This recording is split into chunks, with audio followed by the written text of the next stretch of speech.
Hi, it's T. Carlson here. Is there any comic book villain more iconic than Batman's arch nemesis, the Joker? Probably not. And in 2019, we actually got an interesting new take on the character starring Joaquin Phoenix. Today we're looking at Joker. I'm going to unbox this release and I'll share my opinions. This is a Best Buy Steelbook release from back when the film first came out on home video. Great shot of Joaquin's character right there. There's our spine text. They actually made this text vertical. Nice shot from the film right there on the back. Some stylized photo editing. Inside the package, we get the film on Blu-ray. And then, of course, we have our ultra high-def 4K disc. And then inside, we have a shot of Arthur Fleck, the Joker, doing his makeup. Arthur Fleck has a mental condition where he laughs uncontrollably. He tries his best to take care of his ailing mother, but struggles at his job as a clown where he has to make appearances in places like children's hospitals and stores. He's hated by a lot of the people he works with, and Gotham City has fallen into a pretty bad depression with plenty of violence in the streets. Fleck is a man who, just wants to be accepted, just wants to love life. He admires talk show host Murray Franklin and wants nothing more than to be a stand-up comedian. So he sets out to try to make his dreams come true, but of course, plenty of obstacles along the way try to derail the path. How will things work when he finally gets a spot on Murray Franklin following one of his videotapes airing on TV, much to the cringeworthiness of the public? A lot of people, of course, hate anything that has to do with superheroes or comic books. And I want to make this clear from the get-go. Joker is nothing like a superhero film or a comic book, even if this character was, of course, best known for being Batman's arch nemesis. This actually has more in common with Martin Scorsese films than it does any comic book movie you've ever seen before. In many ways, it feels like a mashup between Taxi Driver and The King of Comedy. Those movies, of course, starred Robert De Niro, although in this movie, De Niro appears but plays a straight man role.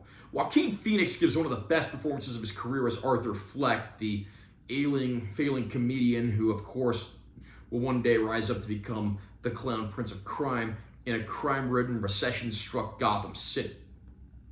We get a nice supporting cast as well, including Robert De Niro playing talk show host Murray Franklin, who Arthur admires more than anything. And we get to call to come on the Murray Franklin show. He's more than enthusiastic to unleash his brand of stand-up comedy on the world. But is the world ready for Arthur Fleck yet? It's an interesting character study throughout, and one of my favorite things about this movie is it even employs an unreliable narrator gimmick, perhaps used better than any movie I've seen in recent years that tries to take on this gimmick. The film is dark, disturbing, and at times pretty darkly funny as well. I mean, I don't remember the last time a movie has terrified me so much, yet made me laugh so much. And the really scary thing here is that this movie is actually more relevant to the modern world now than it was when it came out back in 2019, given the not so great shape of our country right now and the chaos and turmoil that are going on. So it's more relatable than it's ever been, and I think time has only strengthened Joker. Joaquin Phoenix, one of the great Hollywood actors, of course, the brother of the late great River Phoenix. And Joaquin can play just about any role, whether he's the bad guy in Gladiator, Johnny Cash, or right here, the clown prince of crime. It's a fantastic film. Again, pretty far removed from what you'd expect from superhero and comic book movies, but I mean that in a good way. Now, I do want to clarify, Batman is not in this film. There is no superhero element. The Wayne family does play a minor role in the plot, and there actually is a young Bruce Wayne that appears in a handful of scenes, but doesn't really play a major role. So, again, if you know what you're expecting, you're going to get a damn good film here. Just don't come in expecting Batman and the Joker duking it out. This isn't that kind of movie. The 4K disc of Joker actually does look very good. This is a film that does look a bit murky, and it's made to look nostalgic, so it's not going to be demo material for your home theater, but the extra little push from the HDR really gives us an edge over its 1080p counterpart. In particular, the bright colors of the curtains on the Murray Franklin show really get a nice push thanks to that treatment. It is a good-looking disc overall. Fans won't be disappointed with what they see.